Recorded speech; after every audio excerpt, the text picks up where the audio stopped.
Happy St. Patrick's Day. I wanted to make an Irish themed card, but I don't have any St. Patrick's Day sets. Never fear.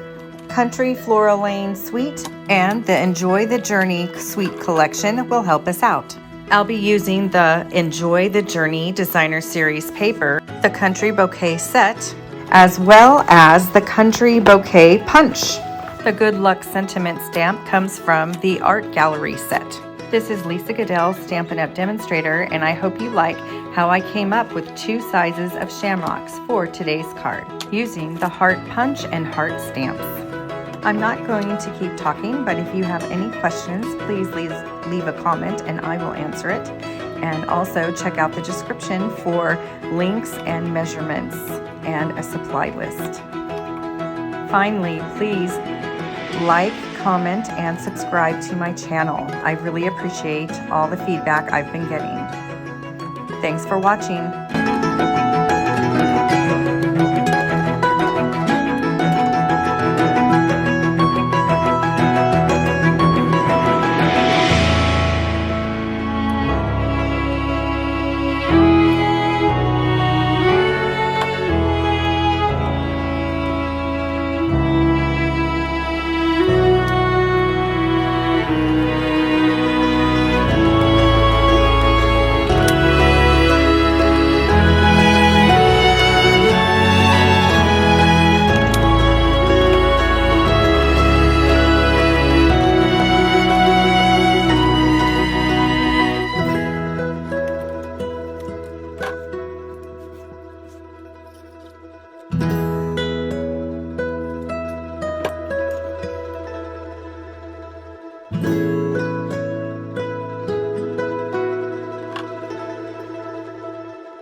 bye.